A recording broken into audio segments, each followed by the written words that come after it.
Again, I'm Richard Hudson, the editor of Science Business, so welcome back. And now I'd like to welcome someone whom you might call the consummate Brussels insider. I don't mean that as an insult. No, I mean, no, you have spent more than, this is JeanEric Paquet. He is the new Director General for Research and Innovation at the European Commission. And you have been in the Commission for more than 20 years. Yep. Before this, you were in the Deputy Secretary General of the Commission, which is the central the heart of the beast, as it were, the administrative heart of the beast. And before that, you were in DG Enlargement, working on the Balkans, in DG Transport on mobility, ambassador to Mauritania, I think. And there is a research connection. Did you begin? Was it in the cabinet of Philippe Bousquin? Second part of the Prodi Commission. Okay, yeah. so you are one of the many fathers and mothers of the European Research Council. Yeah, it's amazing how success has many fathers. So tell us a little bit more. So tell us a little bit more about yourself. I mean, whenever there's a change in Director General, particularly after 7.5 years, there's fear and loathing throughout the entire community. Everybody asking, who is he? Who knows him? Yeah. So who are you? Well, I mean, good afternoon, and thanks a lot for this opportunity to introduce myself and also start this conversation, which certainly will not end today. Well, I was labeled the inside the ultimate insider. Ultimate you said? insider. Yes. Yeah, that's quite nice. I was also the seasoned bureaucrat. Was the other one a few weeks ago when I started. I mean, the seasoned you can see. Cinnamon or the bureaucrat you will have to judge over time. Well, I've been indeed in the Commission for, in fact, 25 years running. This May. And you said it out. I've been doing several. I mean, I had several different positions in the Commission, rather different ones too, which is one of the, of course, remarkable features and attraction of working in an institution like the Commission. But I have been on a very regular basis in contact or in charge, in part, of the research and innovation portfolio. Not starting with Philippe Bousquin in 2002. I mean, this was an absolutely amazing moment, which very much explains why I was so delighted when Carlos Moedas asked me to join him and take over DG Research and Innovation. But already before that, I started in transport. In the 90s, and transport policy at EU level, some of you might be familiar with it, is really deploying the entire toolbox of what is available for public policymakers at EU level, which is legislation, I mean, directives, regulation, but also investment, international relations, and at the time already a very solid research program with Jürgen Erdmann and Wim Blanc. And so I was in contact in my duties there with FP4 already. And I think we are now moving to FP9.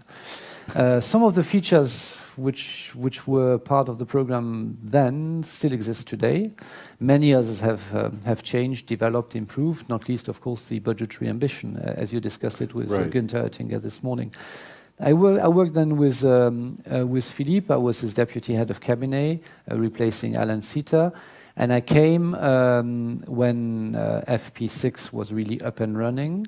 But I was then very much involved in preparing with Achilles Mitsos and the DG, and of course under the management of Daniel Jacob, so for Philippe, the multi-annual financial framework. So I was there where we are today in reality, preparing the Commission proposal. And maybe you remember that at that time, for the first time ever, we proposed to double the research budget. Which was a real strategic choice in the Commission, and the discussion we had at the time with commissioners, with the President, but also with the DG, is not that different from today. It is, how do you justify this very significant effort, budgetary effort at EU level? How do you justify the added value, the complementarity, the leveraging effect which you have from this EU budget? And secondly, and this is maybe slightly less visible yet, but it will come, is how do you do it? Because it's a very, very significant funding and directly managed is a deep challenge. And for the DG at the time, this was moving from a program run in-house to setting up executive agencies. So that's also what started at the time, of which the most spectacular is, of course, the European Research Council, which had been promoted by the science community. We were told at the time for many, many years, and Philippe decided to take it up. So he's the father. I'm the obstetrician, or how you call that in English. At that early level, then there were many more. Who is the midwife? And there were many, many more than midwives. Kurt Vandenberger being one of them, as head of cabinet of the cabinet of Commissioner Potočnik afterwards. So science clearly is something which I have known in these early years of my careers. And then my last direct experience of it was again in transport, where I moved back after being head of delegation in Mauritania. And here I was research director in transport, in DG Move, working very closely with DG RTD, Andras Ziegler at the time. And from that 1.5 year of overseeing the research portfolio of DG Move, I retain one obvious finding, or two, let me say two. The first one is that the way we are today running the research program in the Commission is much more too fragmented. We discussed transport research, which in itself was not a particularly broad part of the framework program, divided by 2 DGs. And of course, they were consistently programmed, but separately. And I don't think I was particularly impressed with what we could achieve in that setup, and I still see it in this way. And when I arrived in DG RTD with Carlos 2 months ago, I found an extremely ambitious approach set up by the Commissioner with the support of Robert Jan and Kurt Vandenberg, which is a joined-up approach to FP9. You will find out, you've seen that from the drafts which are circulating everywhere. You all have them.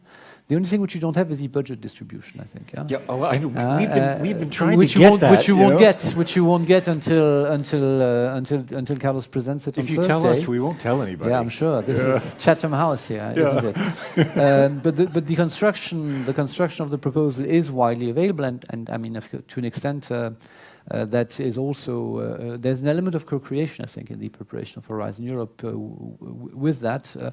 And you will have seen from the approach which we have chosen is that we have a much more transdisciplinary and much more joined-up approach. And you will tomorrow in Horizon Europe not have any more 10 commission departments and 10 directorates in DG RTD preparing their part of the framework program. This will be only one joined-up governance setup, where there will, of course, be a lot of space also for policies to impact on the research agenda, but also the research agenda to shape policies, and we will do it in a joined-up way. And I must say that my experience from transport really pushes me to move towards this approach where you work across intervention areas, not just with one department or one unit, but across several in the Commission. But how is this different than inter-service consultation? Completely different, has nothing to do with it.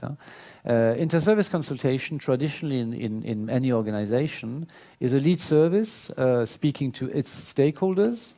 If that lead service is properly embedded in the organization in terms of quality, it goes a bit beyond that very vertical approach, but in most cases by construction, that's how it is.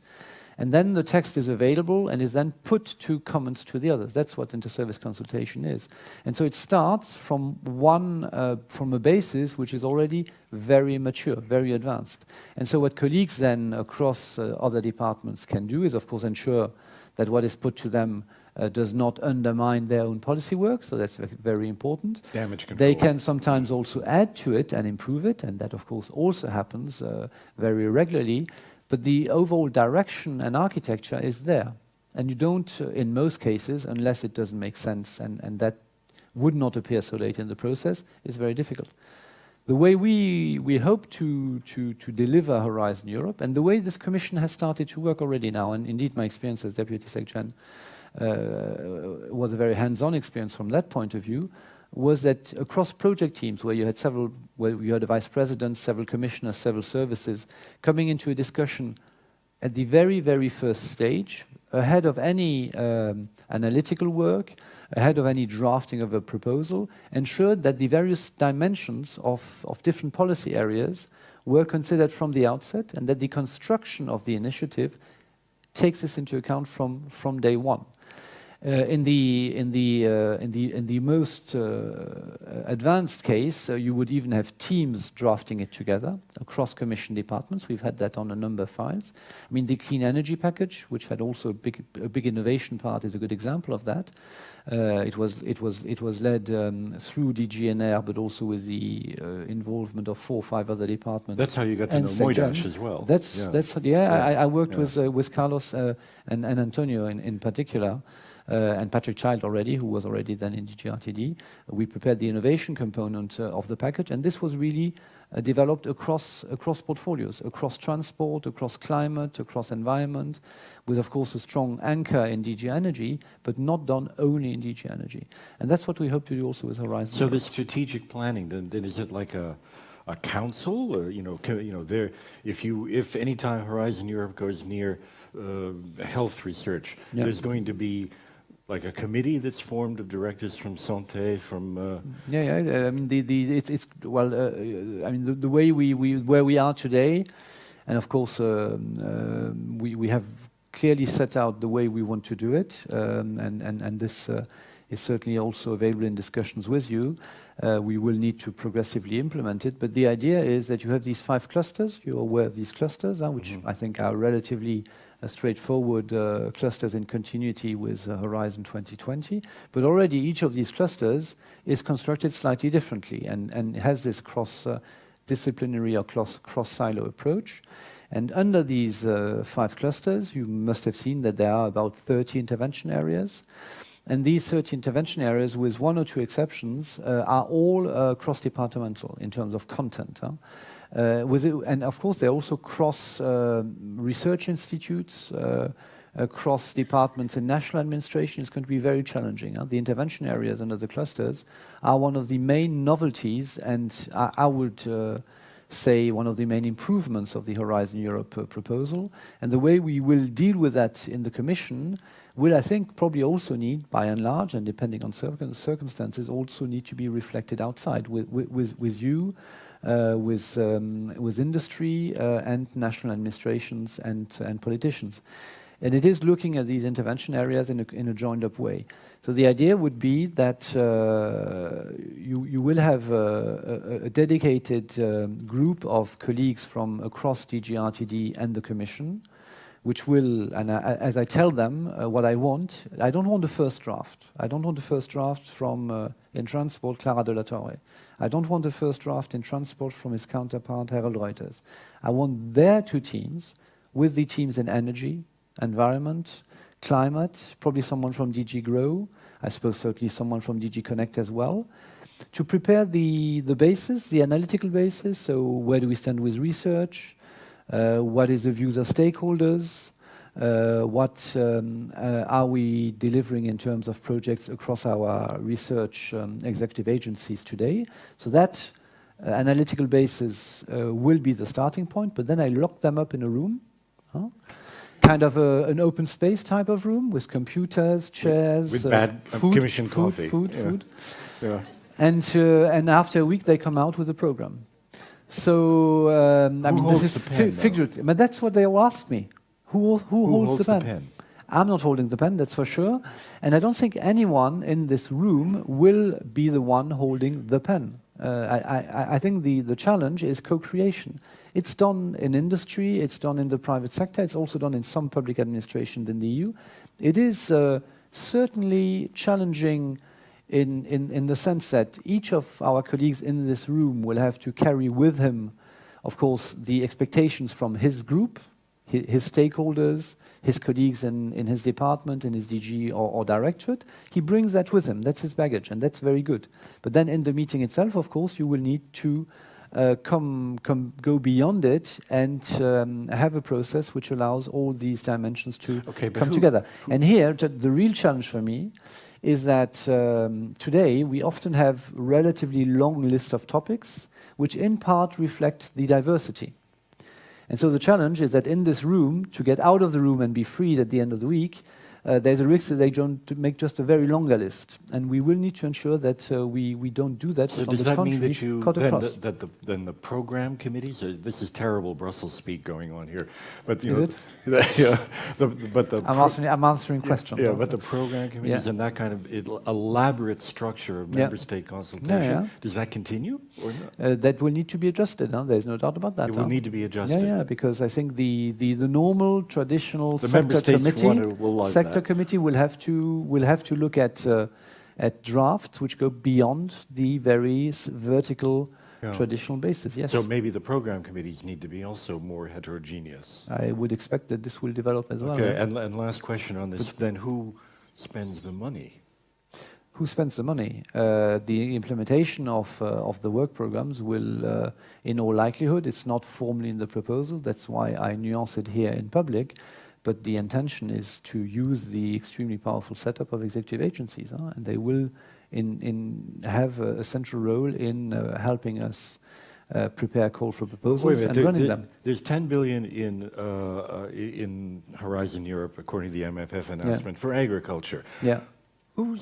Who's issuing the call? Is it the is it the DG of Agriculture or DG Research? It will be a joined-up work program process where DG Agri will, of course, have quite a massive technical and policy contribution to make, but they will do it together with us. But they will no doubt also be working with Klima, Environment, Santé, DG Just for the consumers. This will be a much broader operation. So will this go through the Research Executive Agency then? And then the implementation of a traditional call, the collaborative calls, yes, that would continue to be implemented in, at least as I speak today, as said, in the formal proposal which you will see, and that's the case for all MFF programs. I don't think Günther went into that today. No. But we've been very careful not to anticipate the future setup. So we have not gone into this detail, but we've set up very, very efficient agencies, and they would, in all logic, be the basis for looking at it in the future. I mean, obviously, there are a number of other instruments. I don't know if we'll go through the framework program. Future proposal, EIC, ERC, partnerships. It's not only collaborative research, but as far as collaborative research programmed in a joined-up way, yes, that's how it would work. Okay, so you want, one of the things you want to change and make your mark when I ask you who you are is this issue of cooperation and synergy and etc. That's I mean that's not a personal endeavor particularly. That is the way this commission is trying to improve the delivery of public policies. And that's what I've been doing indeed over the last 3 years. But that's also indeed what I've been doing over the last 25 years. I was most of the time in positions where I was not only looking at one part of a portfolio, but also in most cases at a broader set, either of instruments or areas. And so I'm quite used to it. And I think that's indeed an efficient way of working. Okay, all right. One other question before I bring up our fellow panelists, and that is, Oettinger this morning was talking about the budget and the need for it and his hopes for it and the speedy action for it, etc. But come on, 97.6 billion for Horizon Europe, 2.4. I mean, these are big numbers. Yeah, they are. How credible is this? I think, I mean, firstly, the proposal itself, I mean, the headline figure of 100 billion, of course, with Euratom research and also what will be implemented thanks to InvestEU, is a significant amount of funding, but it is based on, as you know, an extremely solid analysis on the one hand of needs, but also is linked on expectations from member states. If you look across positions taken by member states in the MFF preparation, research and innovation, whatever angle it was, has always been promoted by member states. So we have, I think, a very strong political starting point and a very strong and justifiable need. Secondly, I think research and the framework program in particular, of course, also has the very obvious benefit of both a track record and an extremely strong stakeholder community. And both will help us, no doubt, in the discussions, which are going to be a difficult discussion on stakeholders. I would, if I just take the discussions of the last MFF or the one in 2014 when the investment plan, the Juncker plan, was set up, the stakeholder community is very vocal and is listened to, which is more important. So this is one aspect, and then the track record is speaking to an extent for itself. If I look at today's partnerships, if I look at the science and the excellence of science driven by the European Research Council, if I look at the alumni of Marie Sklodowska-Curie grantees, I mean, this is a track record which is nearly unmatched across EU programs, and I think this is something which will certainly have impact also in the MFF negotiations. I mean, Günther Oettinger said it to you this morning. It's going to be an extremely difficult negotiation because the Commission has been extremely ambitious, realistic to ensure that we have a basis for a fast negotiation, but ambitious as well at 1.11% of GDP with 27 member states, and has nevertheless managed to prioritize programs with a track record of high EU added value, such as research, but it's not the only one. Education and Erasmus are another example, and came forward with high EU added value new priorities.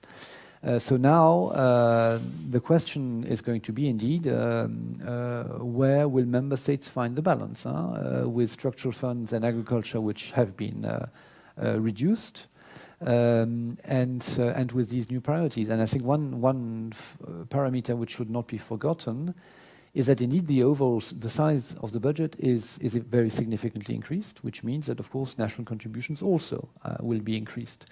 And so this is also a parameter not to be forgotten. So what we will do on the side of the Commission, and that goes for the entire MFF proposal, not for Horizon Europe particularly, is that we will continue to make the case for each component of the proposal, but maybe as useful and as important, we will also make the case that they all fit together. And that's what member states need to look at, and finance ministers, is also the articulation between Horizon Europe and InvestEU and the Digital Europe program and structural funds and InvestEU, and that it's across this diversity with the ambition in each component that we can deliver an agenda for Europe's future, which is very much growth employment related, but which in the case of Horizon Europe, of course, goes also beyond. Okay. There's a very strong case to be made, so let's see how that goes, but you will play, of course, an important role here. Okay, all right. Could I be joined, please, by our two other panelists, please? Come up. Isabelle Tison de Gaulle.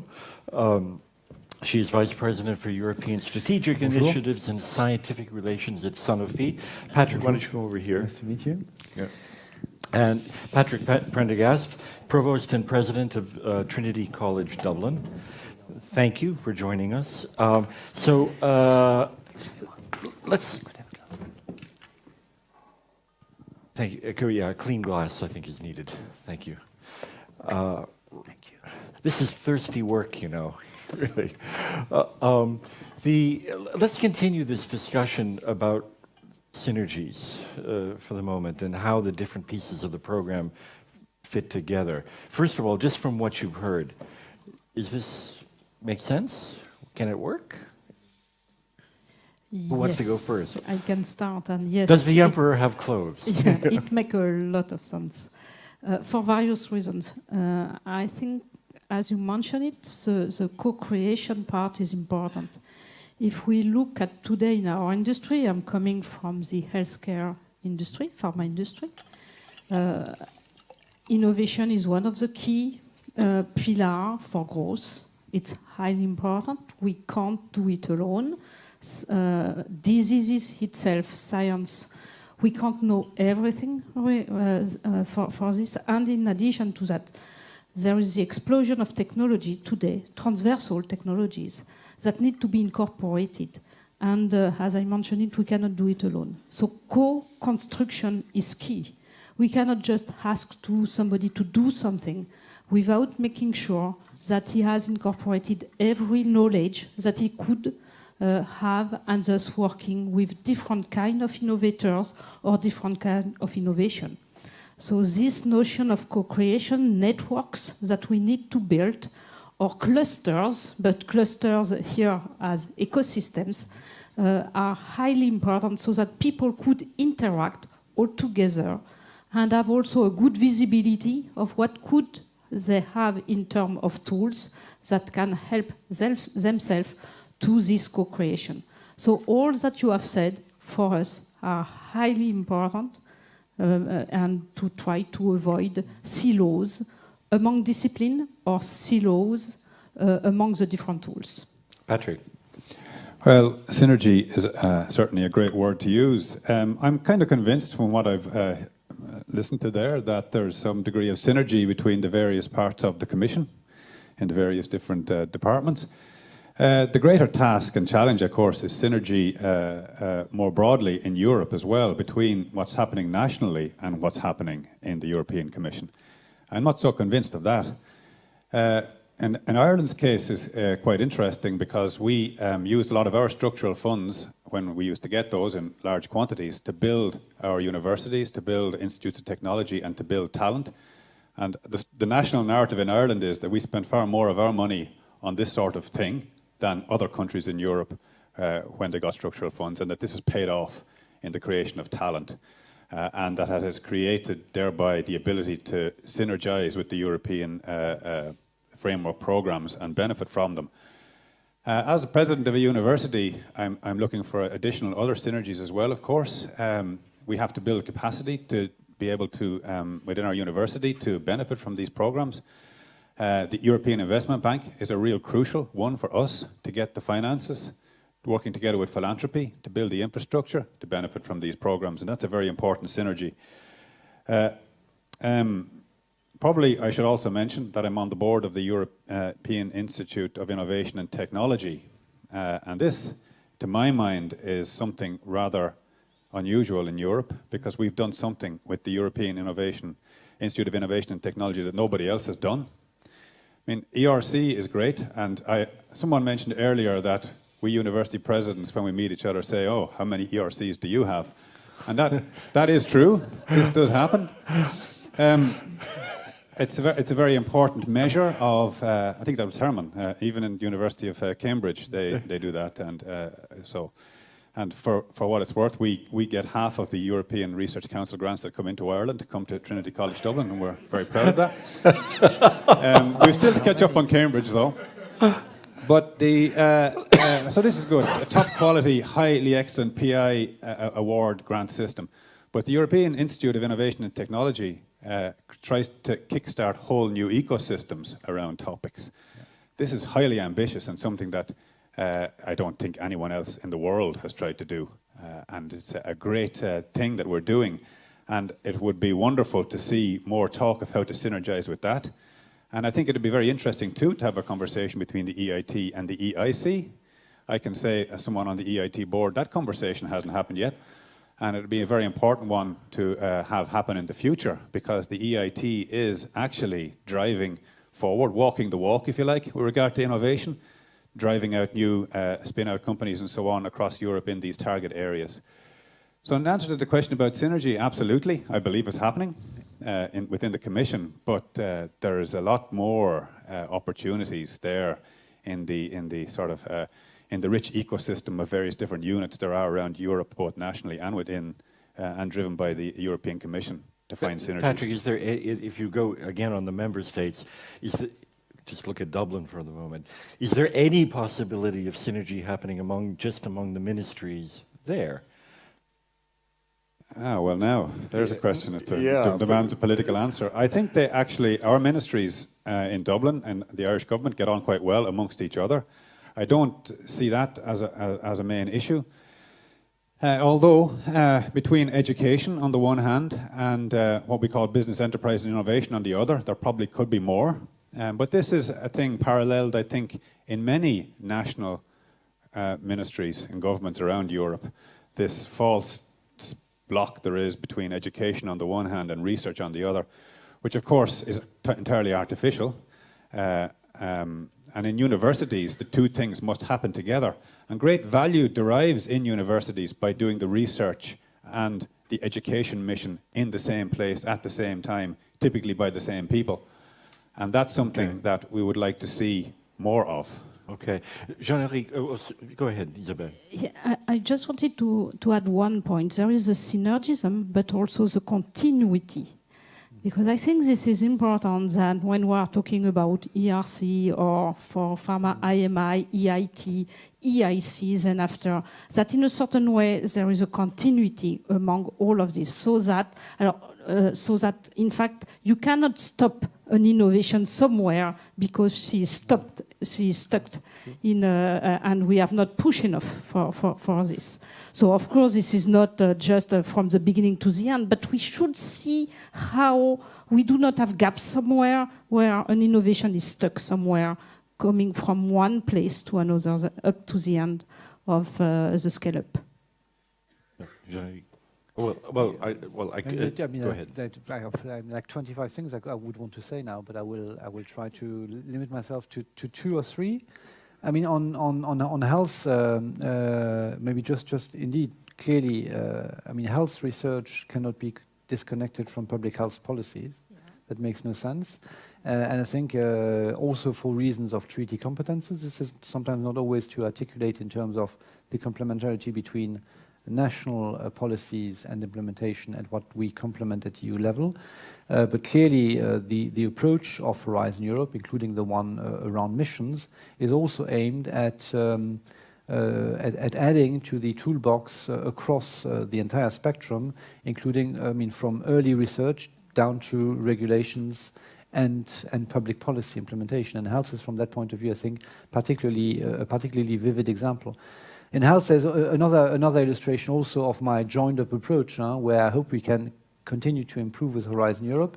If you take health and digital and artificial intelligence, this is going to be is already an exploding topic and a major potential, both in terms of research and in terms of better health outcomes and delivery.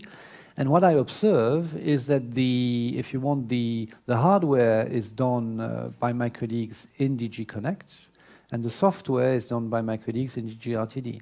I mean, I don't think personally that this is the most effective way of doing it.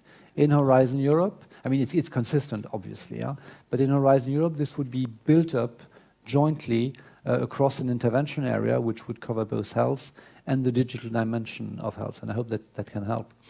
On member states, I mean, this is an extraordinarily important topic, which is way beyond Horizon Europe. I think Horizon Europe has many instruments and many forms, supports many forms of partnership, where in most cases member states are part of. So it's a very, very important contribution. But the real discussion is how member states can collectively, with the support of EU institutions, develop their national research and innovation systems, and how we can not just exchange best practices, but help research ministers, industry ministers, make the case to invest in institutions, to invest in research, to invest in universities, with their finance minister. And that's a real discussion, frankly, at national level. I think there's a lot more which I think member states could do together and with us, notably around the European research area. But it's a different topic, not for today. Now on the European innovation, the EIT, the EIT, the European Institute for Technology, and also in connection with your comment on the continuum of innovation, I mean, the EIT has not really yet engaged with the EIC because the EIC doesn't exist. But your comment is a very, very correct one in the sense that there's a lot of legitimate questioning on how the two will articulate. And that was honestly 2 months ago when I started one of my questions. I mean, we have the EIT, so how does the EIC complement the existing EIT? The EIT exists. I think the answer is in the notion that the EIC should be the place where we do 3 things. Firstly, we propose a platform to allow the interconnection of the innovation ecosystems, the ones created by the EIT. the ones created by national schemes and regional schemes. They are in most, not all, but in most member states. And they operate in isolation from one another and from EU instruments in many cases. To connect, of course, innovation through other programs, particularly Horizon Europe, the proof of concept, for example, in the ERC, or the outcome of collaborative research, or the work in universities supported by the European structural funds. All this has developed very diverse and sometimes unique innovation ecosystems which are not interconnected. So that would bring a lot of added value, and the knowledge and innovation communities of the EIT would be centerpiece in that. Secondly, the EIC will of course continue to do what it does rather well today, which is largely support to innovative SMEs. That's the Pathfinder. And what it will add, which is unique and does not exist today, is very substantial support to deep tech innovators, those which are still at the SME or sometimes even at the startup stage, but which still need not just to grow up commercially, but which need to continue to invest into costly research, which by definition is highly risky research. And that is not available today in most member states, if not all member states, and not either at EU level, combined with the capacity to already articulate this grant funding with financial instruments, so that the company can do its research, and as the research progresses and matures, then the scaling up can also be done through investments across other EU instruments or simply on capital markets or with bank lending. And this to support deep tech, disruptive innovation, which is by essence, of course, also highly risky innovation. That's maybe another subject. So this is the construction, if you want. This is what Carlos Moedas has been promoting over the last year and a half or 2 years, which was for the first time discussed by leaders. They discussed it when they met mid-May in Sofia.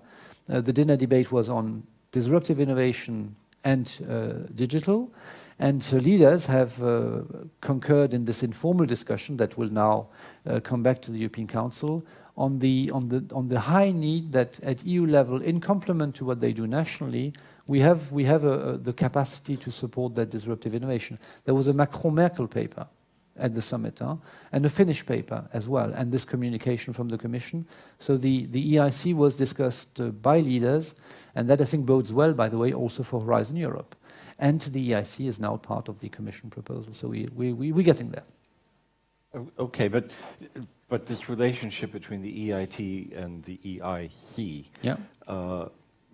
As I listen to you, it sounds a little bit like the connection could also be like a feeder. Yes. Yeah. So yes, including as a feeder. Oh. I mean, the startups and innovators which are nurtured in the knowledge and innovation communities, these companies, the EIT does not have the instruments to scale them up. Okay, but it's not available. To make that really work well, I mean, like there's a health kick and there's different things. Yeah. Come back to the health example, but then, so which commissioner controls the EIT?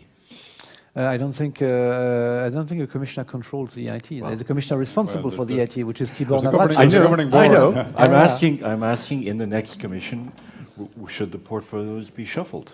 We'll see that. I mean, it works. We just heard from Commissioner Oettinger this morning that there should be no reduction in the number of commissioners. Yeah. Well, I mean, to reduce the number of, the European Council will have to decide what it does under the treaty, whether it confirmed, because I don't know if you know, but the 28 commissioners of today is a derogation to the treaty. We should already be 15 commissioners, but the European Council can decide, and so far decided each time to keep the 28. And Günther seems to anticipate, and he's the politician, I'm not, do it again. that it's not unlikely, yes.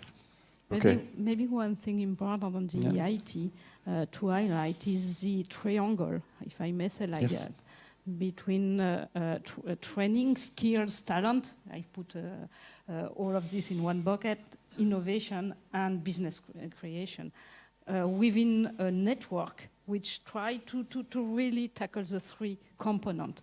And I think this is quite important here to keep that, so that then the scale-up can, innovation can come and scale-up can appear and be taken by EIC in a certain way, or scale up by the EIC. So I think this triangle is something unique. I agree. And that maybe in some other, you can find something in other tools, but that really capture, and going back to what you said, it's highly important not to co-create. It's highly important to really create the synergism. And this was also what the IT, by the way, the IT is this time around really embedded in Horizon Europe, which was not the case before. It was anchored in Horizon Europe, but it was not embedded. In Pillar 2, this will be. Yeah, exactly. Yeah. Well, it will be it will be a combination. But what I find important is that indeed the work done in the knowledge and innovation communities will be part of the global challenges discussion of Horizon Europe, and that I think because it's so valuable. And just to say on skills in particular, and Mr. Prendergast, also from my conversation with the Irish Research Council, which I met recently, and they came with one of their grantees. We had a very interesting discussion. And what came from this discussion is that this young entrepreneur, his problem was not the risk, his problem was not the funding or the financing. He had all of that. The problem was to find the people. He didn't find the people skilled to do it. And he was, of course, finding them across Europe, but this was a real challenge.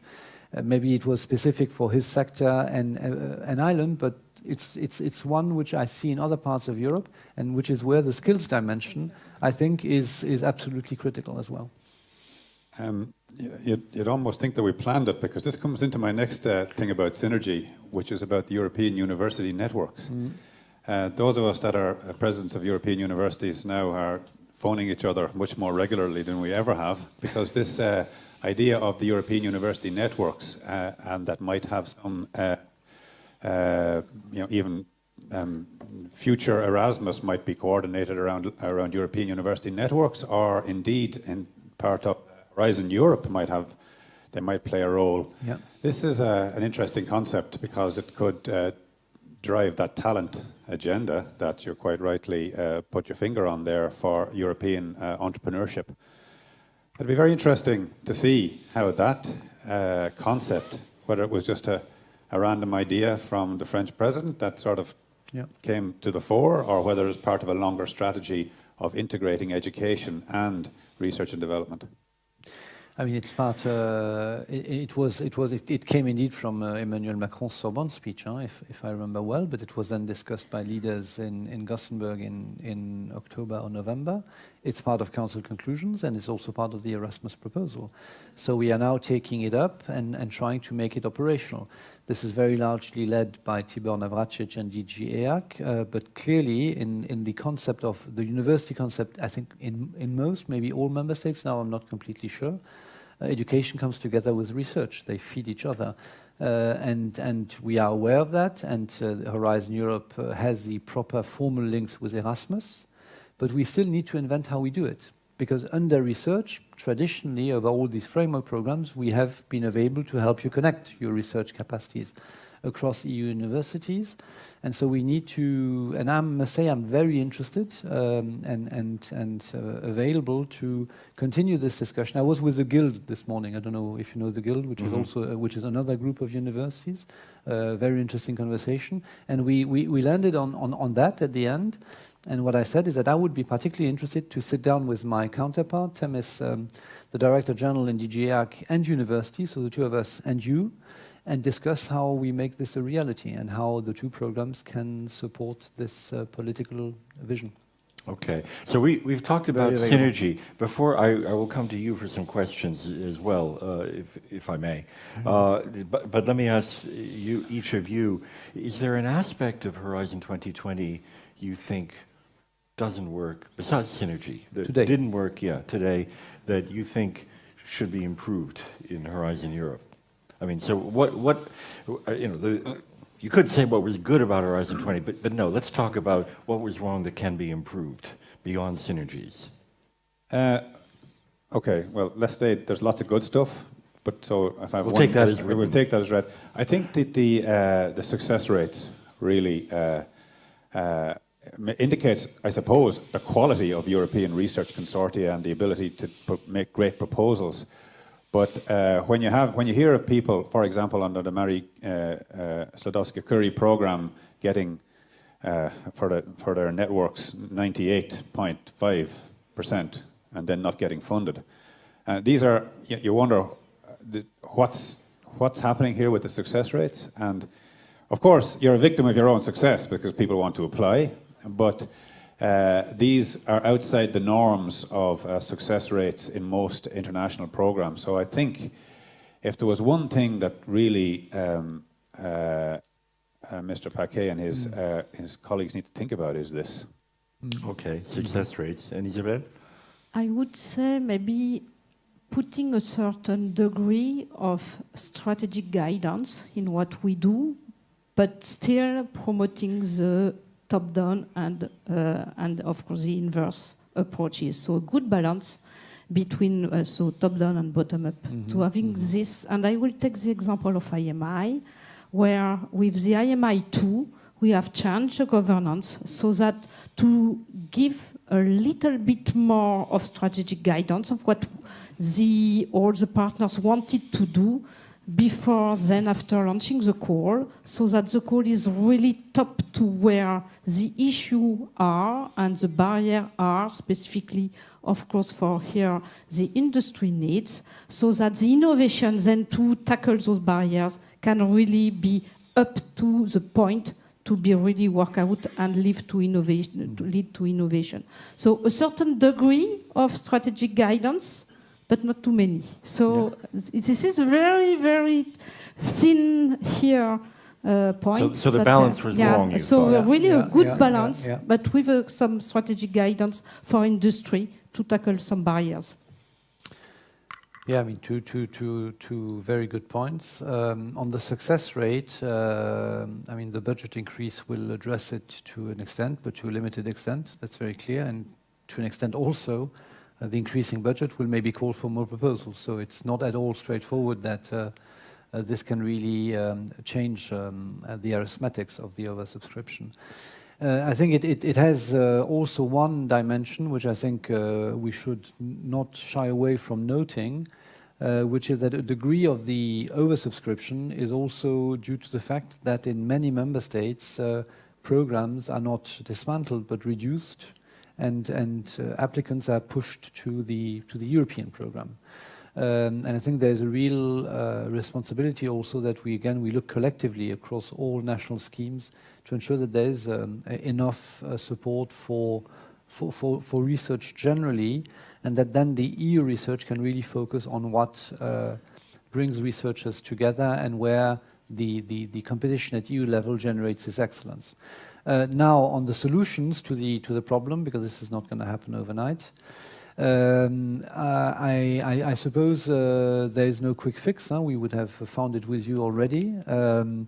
I mean, there are modalities of two-step evaluations, which I think are of interest to many. I saw a briefing from the Court of Auditors when I arrived 2 months ago, and they will have a report now soon, which is based also on the survey of you and many others in Europe on how they see Horizon 2020. And many were recommending that we look indeed at 2 or maybe sometimes even 3-step approaches, so that you can filter progressively, and that the effort you need to put, because the issue is not the rejection rate, the issue is the effort you need to put into it and being rejected, I think. And therefore we need to look into that. In part, it may be one element of the solution is maybe in part also with your comment on more strategic programming and a bit more space for innovative solutions, so less prescriptive calls. Because indeed, I think one of the traditions is to be rather very detailed on what we expect across all instruments of the framework program, and we need to look into that. And that's one well-identified evolution of Horizon Europe, to open up the evaluation modalities, so not to lose the obvious merit of the peer review evaluation which we have today, which not only ensures scientific excellence but also protects the Commission in implementing the choices. So that's very well understood, but create maybe a bit more space in this process for interviews. We have tested that just now with the SME instrument. We had interviews, not just proposals. And that has shown one thing which you all know very well, is that many of our proposals are prepared, in fact, by consultants. So when the consultants support the investigator or the innovator, that's not a problem. But when the consultant substitutes itself, it shows in the interview, and that doesn't help, I can tell you. But okay, that's you, Mr. Hoyer. Yes, and that doesn't help, frankly. So maybe here we can improve things a little bit. But then beyond that, there is also some discussion on the completely bottom-up processes. That's for the EIC in particular, where we would probably also need to have a slightly more strategic also evaluation processes to deal with that. So we will look into that into Horizon Europe. But your question, Richard, is also for me a good opportunity to say that, of course, now I'm arriving and helping Carlos to shape its proposal, a very ambitious one, and in terms of quality one, I think we will be proud of. But in fact, all this is for 2021 and beyond. No? So I'm as interested to see the delivery here and now. What matters, I think, for Europe is the science which is developed in project today in 2019 and 2020. And so the adjustments which we should look into can also in large cases happen today. So you're looking now in the doing this in the current work program? If we will certainly also be looking at that, yes. Whether we can fix it all, I don't know. But strategic planning aspect also? Yeah, strategic planning to an extent as well. I mean, here, on the one hand, when leaders discussed the European Innovation Council and disruptive innovation, several of them called for a pilot on disruptive innovation. So we are seeing in how far the Horizon 2020 legal basis has space for that, and that would be very strategic by definition. In terms of the 1, 2, or 3-step proposals, that's something which can be done today. It's being tested today already, as are lump sums, for example. Another way also to simplify the evaluation process and the cost of submitting proposals. How long? We're finishing now, aren't we? Yeah. So then I need to let off one last message. Can I do that? Yes. Thank you, which is strategic programming. And strategic programming now of Horizon Europe. So the proposal will be available on Thursday. You will certainly look into it. You will certainly also speak with your national administrations, with members of parliament, and you will try to impress on all of us needed changes from your point of view, and no doubt the proposal will develop and improve. And that will take a number of months. You heard the Commissioner this morning. We all hope to be able to do a lot of progress with the Austrian presidency and Romanian presidency. Let's see where we are in spring of next year. But next to that, what Carlos Moedas also wants to do is to start a process of strategic programming in parallel to the negotiation with at least two purposes. The first one, of course, to be ready in 21. And I must say, already after 8 weeks, I realize that the entire machinery is quite substantial, and you don't move in a matter of weeks. You need a bit of time. But more than that, the idea is also, with Madame Matsukato, who is just arriving, hello, is also to continue to discuss, including with all of you, what the missions should be. The idea of these missions under Horizon Europe. The proposal will have the framework, the proposal will have the criteria, the proposal will not have missions. So we will not say which missions should take place. We want to do that in discussion with politicians in member states, with members of the parliament, but we also need to engage scientists, stakeholders, industry and citizens. And that is not an easy proposition, and the process needs to be invented.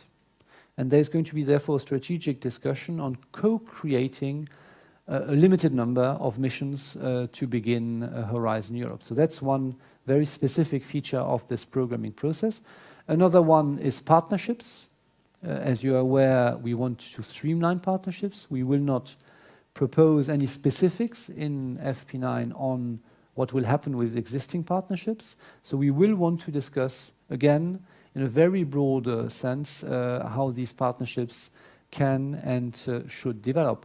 And beyond that, this process of strategic programming will also help us with you to try to put some flesh on this concept of transdisciplinary research, to discuss with you what these intervention areas could deliver, And with all that work, we will inform also the interinstitutional negotiations, help the Parliament, help the Council to come to a swift agreement on the legal proposal, and maybe also avoid that too many details of drafting end up in the legal proposal, because I'm really adamant that I will convince, I hope to convince all of you that we keep a bit of flexibility, because trying today in 2018 and 19 to set out what we will need in terms of research in 25 or 26 strikes me as being a bit difficult.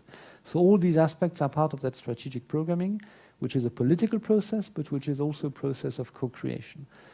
I can't tell you today because we are still working on it, and the same teams are still struggling until Thursday to get the proposal right. But as of Friday morning, they will be on preparing that strategic programming. So we will come back to all of you immediately after the summer to engage you on that. What's left to decide in the next 2 days? Most of it, I think, is ready. Commissioners will discuss it tomorrow. We are on Tuesday, yeah, tomorrow morning. I mean, I think as I said, the only point which is, I mean, there's some drafting which is still being improved and adjusted, but we are essentially where you are with the leaked documents. I think it's the distribution of the budget. Small detail. Which Yeah, is okay, all right, okay. not an entirely negligible detail, but that is not for today. Okay, all right. Well, thank you very much.